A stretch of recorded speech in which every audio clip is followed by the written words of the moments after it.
As a 26-year-old woman, I had always been inclined towards a more solitary existence. This inclination grew after my parents' divorce during my teenage years. They swiftly transitioned into new relationships as if they were playing a game of house, leaving me feeling like an abandoned puzzle piece that no longer fit. In the blink of an eye, I transformed from their cherished daughter to an awkward guest at their joyous family gatherings. The isolation weighed on me more than words could express.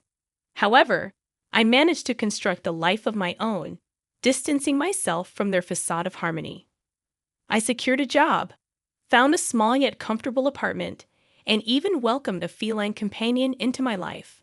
Just when I thought I had successfully detached from their world of make-believe, my parents suddenly started reaching out, expressing a desire to reconnect. A part of me yearned to believe it was genuine, but when my father clumsily mentioned a significant inheritance from my wealthy grandparents during a phone call, a harsh truth dawned on me. Their newfound affection wasn't for me, it was for the potential windfall. My grandparents' fortune was substantial, but there was a catch. They believed in the unity of family. The stipulation was that the inheritance would only be distributed when the entire family gathered for the reading, which included me, the family outcast. If I were absent, my parents would be left without a penny from the million-dollar fortune. It became evident that their sudden desperation to bring me back into the fold was solely for their financial gain. They begged and pleaded for me to accompany them to my grandparents' house, attempting to guilt-trip me with stories of family bonds and nostalgic memories. Yet I saw through their insincere sentiments. All they desired was to secure their future luxury. It was a bitter realization that my parents viewed me as the key to their inheritance, and I grappled with a whirlwind of emotions, anger, betrayal, and a sense of vindication, all warring within me. I faced a choice. I could make them suffer for their manipulation, neglect, and insincerity, or I could swallow my pride, play along, and ensure they got what they wanted. It was a challenging decision, but then it struck me. I had a unique opportunity to turn the tables on them. They needed me, not the other way around. I could play their game, make them believe they had won, show up at the reading, and then at the last moment, ensure they left with nothing. It was a devious plan, no doubt, but it was the least they deserved for using me as a pawn in their grief-fueled game. So, I agreed to accompany them to my grandparents' house, playing the dutiful daughter and acting as if I were none the wiser to their scheme. But I had a trick up my sleeve. I wouldn't let them succeed, and I wouldn't allow them to profit off my compliance. I reached out to my grandparents' lawyer to gain a clear understanding of the precise conditions outlined in the will. The lawyer confirmed that the inheritance was undeniably conditional upon the entire family being present during the reading of the will. If I chose not to participate, the entire fortune would be donated to various charities. This revelation filled me with a sense of power, but it also stirred an annoying feeling of guilt within me. Yes, my parents had manipulated and neglected me, but the question lingered. Was it morally right for me to deprive them of their inheritance out of spite? I was torn, my emotions oscillating wildly between righteous indignation and guilt, back and forth. I couldn't help but think about my grandparents, who had always shown me kindness and love.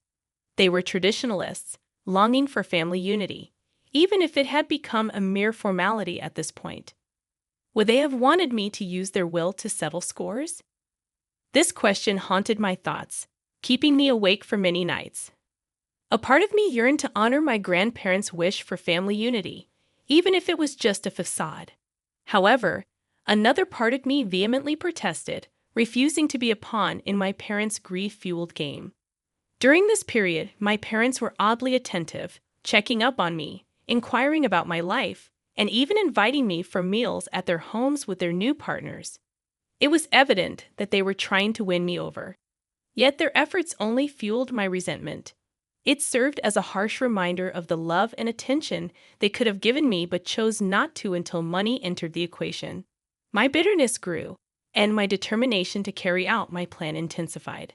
However, amidst my resolve, I couldn't shake off the nagging feeling of guilt. I found myself trapped in a moral dilemma where, regardless of my choice, I seemed destined to be the villain in someone's eyes. After my conversation with the lawyer and my increasing interactions with my parents, I found myself engulfed in a whirlwind of conflicted emotions. To help navigate through this turmoil, I made the decision to seek professional help and began attending therapy sessions. In these sessions, I discovered an outlet for my resentment, hurt, and confusion, hoping to find clarity and peace amidst the storm of conflicting emotions. I began to unravel the depth of my emotions and how they were shaping my choices, particularly during therapy sessions. It was in these sessions that the idea of having a genuine conversation with my parents surfaced. Despite my initial aversion to the notion, I couldn't ignore the possibility that it might provide me with some closure. In addition to therapy, I confided in my closest friend, Leela, who had been my unwavering support throughout this ordeal. She echoed my therapist's advice, suggesting that I give my parents an opportunity to explain themselves. With a mix of apprehension and courage, I decided to attend a family gathering at my father's place. The atmosphere was as strained as I had anticipated, with my parents, their partners, and me, a picture of superficial harmony that belied the underlying tension. Amidst the discomfort, I seized the chance to confront my parents honestly. I confronted them about their neglect, their opportunistic attempts at reconciliation, and their lack of genuine remorse or effort to repair our relationship. I had hoped for a heartfelt apology or some sign of genuine regret, but instead, I was met with awkward silence, defensive responses, and feeble attempts to shift the blame. It was disappointing, albeit unsurprising. This encounter solidified my conviction that their sudden interest in me was solely driven by the impending inheritance. While it stung, it also brought a sense of liberation. I no longer felt compelled to maintain the facade of a happy family for the sake of my grandparents' will. So here I am, ready, still at a crossroads but armed with a clearer understanding of my emotions and my parents' motives. My determination to prevent them from profiting off my presence has only intensified. However, I couldn't shake off the guilt of defying my grandparents' last wish to see their family together. I want to express my deep gratitude for your continued support, advice, and diverse perspectives, which have been invaluable in helping me navigate this incredibly challenging situation. The past few weeks have been an emotional roller coaster as I grappled with my feelings, confronted my parents, and wrestled with guilt and anger. In the end, I made a decision. I chose not to attend any more family gatherings. I simply couldn't endure the fake affection and underlying tension any longer. It wasn't worth the distress it was causing me. My decision effectively cut off my parents' access to the inheritance. Despite the tormenting guilt, I felt an odd sense of relief. After much contemplation, I decided to speak to my grandparents about the entire situation. I was anxious about their reaction, but I felt it was necessary. I owed them an explanation. I mustered the courage to visit my grandparents and lay bare the truth. I detailed my parents' sudden interest in reigniting our relationship, their transparent attempts to manipulate me, the confrontation, and ultimately, my decision. Surprisingly, my grandparents were remarkably understanding. They expressed their dismay at my parents' behavior, sincerely apologized for inadvertently causing me stress, and fully respected my choice. They voiced their pride in the person I had become, despite the challenges I had faced. Most importantly, they made it abundantly clear that they did not want their will to be a tool for manipulation or greed. In an unexpected twist, my grandparents chose to revise their will. They excluded my parents from the inheritance, opting instead to distribute it among various charities they had been supporting for years. They believed this was a better use of their wealth, avoiding further conflict and greed within the family. They expressed gratitude for my honesty and reassured me that their love for me was not contingent on the whims of a will. Their understanding and love overwhelmed me, lifting an immense burden off my shoulders. For the first time in years, I felt free. I was no longer a pawn in my parents' game. I had broken free, and it was profoundly liberating. Upon sharing my decision with my parents, they were understandably furious, blaming me for their loss. A pang of guilt momentarily gripped me, but I swiftly brushed it off. I reminded myself that I was not responsible for their greed or their choices. Now, I am finally at peace. I managed to escape the toxic environment that had been suffocating me, and I am eagerly looking forward to moving on from this ordeal. I want to express my heartfelt gratitude to all of you on Reddit for being a part of my journey and helping me navigate this challenging situation. Your support and encouragement empowered me to stand up for myself in a situation where I was being used as a pawn for financial gain. It is truly commendable that I decided to talk to my grandparents about this matter.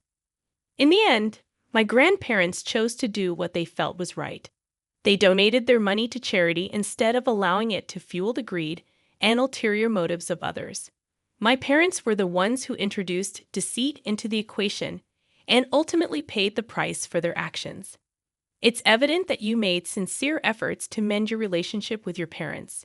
You confronted them about your feelings, their behavior, and their lack of remorse, which confirmed their true intentions. You had every right to refuse to be a part of a charade, and your grandparents' understanding of the situation further validates your choice. It's truly unfortunate that your parents only showed interest in rekindling the relationship when money was involved.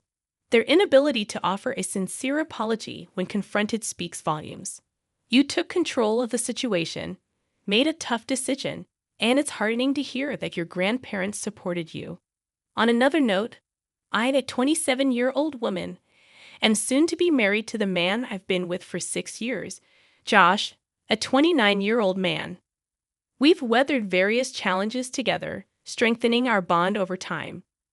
We are both overjoyed about our impending marriage and the prospect of embarking on a new chapter in our lives together. I had chosen to take Josh's last name, a tradition in our society that resonates with me. Despite its lack of universal acceptance, I have always appreciated the idea of sharing a name with him and officially becoming a part of his family. I find comfort in the recognition of our unity. When I shared this decision with Josh, he was supportive and understanding, which only deepened my love and respect for him. His unwavering support reinforced my choice, giving me the confidence to embrace it fully. However, when I excitedly shared my decision with my friends and family, their reactions were unexpected. My fiercely independent and feminist mother expressed her disappointment, believing that I was setting a poor example for my younger sisters by seemingly surrendering my identity. My father, though more understanding, appeared concerned about the potential impact on my relationship with my mother and sisters. Even my friends, most of whom identify as feminists, reacted strongly. They accused me of perpetuating patriarchal norms and believed that by taking Josh's last name, I was sending a message that a woman needed a man to define her identity. I attempted to explain that this was my personal choice, a way to add to my identity rather than relinquish it. I emphasized that feminism was about choice and respecting others' decisions, even if they differed from their beliefs. Their negative reactions left me feeling guilty and uncertain about my decision. I started doubting myself, wondering if I was unknowingly participating in a patriarchal tradition. I found myself torn between my personal happiness and the fear of alienating those who mattered to me. Josh, too, was upset about their responses and offered to talk to them on my behalf. However, I felt it was something I needed to handle independently, despite my determination. Despite my conviction, I found myself feeling unheard and confused in the midst of conflicting opinions. Your overwhelming support and the invaluable advice you've provided have offered me a fresh perspective on my situation, for which I am genuinely grateful. I have always believed in open dialogue as a means to resolve issues, so taking some of your advice to heart, I decided to have a heart-to-heart conversation with my friends and family. I invited them over to our place, hoping that a comfortable and familiar environment would help ease the tension and encourage an open and respectful conversation. I prepared myself to truly listen to their perspectives and explain my viewpoint in a non-confrontational manner, hoping that we could reach a mutual understanding despite our differing opinions. When they arrived, the tension in the room was palpable. I attempted to break the ice with some light-hearted conversation. but it felt like walking on eggshells. Finally, I gathered my courage and broached the topic at hand. I conveyed how their initial reactions had hurt me, making me feel as though they were questioning my beliefs and principles. I emphasized that my choice to take Josh's last name was a deeply personal decision that did not compromise my commitment to feminism and gender equality. I requested that they respect my decision, just as I respected their diverse viewpoints. Their reactions were mixed. My mother appeared relieved that I didn't think she was doubting my beliefs. She clarified that her concern was for how society might perceive me, and she wished to shield me from potential prejudice. My sisters remained silent, listening but not expressing much. My friends, on the other hand, seemed somewhat taken aback. I don't think they anticipated me standing up to them like this. Despite the discomfort, I felt the conversation was necessary. I sensed a weight lifting off my chest. But then things took an unexpected turn. Lydia, one of my friends known for her strong feminist beliefs, took it upon herself to argue against my choice. She labeled it as regressive and accused me of conforming to societal norms. She insisted that if I were a true feminist, I would retain my maiden name as a symbol of rebellion against patriarchal norms. Her words stung, and I found myself wavering, questioning my beliefs and decisions. Was I, in fact, being regressive? Was I unconsciously trying to fit into societal norms? The self-doubt began creeping in again. The rest of the evening became a blur. I felt emotionally drained and exhausted. I excused myself and retreated to my room, leaving them to see themselves out. Josh was incredibly supportive, but I felt as though I had hit a wall. I began to contemplate whether I should reconsider my decision in order to maintain the peace. First and foremost, I want to express my gratitude to all of you for your incredible support and thoughtful advice. It has been a guiding light during this challenging period. Following that uncomfortable confrontation, I spent a few days in introspection, attempting to navigate my thoughts and emotions. I found myself grappling with a constant question: was I compromising my principles? Was it wrong for me to want to take my future husband's name? I shared my concerns with Josh, and he, as always, was understanding. He reassured me of his unwavering support, regardless of the decision I made. To gain clarity and a broader perspective, I decided to seek professional help. I scheduled an appointment with a counselor, hoping it would provide the clarity I needed. The counseling session proved to be enlightening. We delved into my feelings, guilt, conflict, and doubts. The counselor helped me realize that the essence of feminism lies in choice, the freedom to be who you want to be and do what makes you happy, free from societal norms. She emphasized that my decision to take Josh's last name was not a submission to a patriarchal society. Instead, it was a personal choice that brought me genuine joy. Her words resonated deeply with me, instilling a renewed sense of clarity and confidence. I understood that I wasn't relinquishing my identity. I was choosing to enrich it. Taking Josh's last name symbolized our unity and commitment, a choice that was empowering and deeply meaningful. Feeling assured about my decision, I shared this newfound clarity with Josh. He was relieved and glad that I had found peace amidst the chaos. With his unwavering support, I knew I had all I needed. However, I remained concerned about my friends and family, especially my mother and sisters. I didn't want this issue to strain our relationships, so I decided to write them a letter, expressing my thoughts and feelings, hoping they would understand. After days of reflection and internal debate, I made a definitive decision. I chose to take Josh's last name, as we had planned. I felt a newfound conviction that this decision was right for me. It didn't diminish my identity or beliefs. Instead, it reaffirmed my right to make personal choices and live life on my terms. I felt like I had reclaimed a part of myself that had been lost in the midst of the conflict. Determined not to let others' opinions sway me from my chosen path, I penned down a heartfelt letter to my friends and family. In it, I poured out my thoughts and emotions, explaining why I had chosen to take Josh's last name and how it in no way diminished my standing as a feminist or independent woman. I expressed my love and respect for my friends and family, hoping they could find it in their hearts to respect my decision. After sending out the letters, I waited with bated breath for the responses. It took a few days, but the responses started trickling in. My mom was the first to call. Her voice was choked up as she apologized for not understanding my perspective sooner. She acknowledged her mistake in questioning my choice and promised to support me moving forward. My sisters followed suit, offering their apologies and support. However, Lydia, the friend who had been most vocally opposed to my decision, didn't reach out. On the other hand, a few of my other friends did, apologizing for not understanding my point of view earlier. Their responses were a relief. While there were still some unresolved issues, it seemed like my relationships would mend with time. The overall tone was understanding and apologetic, and I felt reassured that I wasn't losing my friends or family over this issue. This experience taught me that personal decisions can have far-reaching implications. However, at the end of the day, it's essential to stay true to ourselves and our beliefs. I am thankful to all of you who stood by me, giving advice, sharing your experiences, and offering words of encouragement. I know the road ahead may still have a few bumps, but I am prepared to face them. I've learned that while it's crucial to value and consider the opinions of those we love, we must not let them overshadow our personal truth.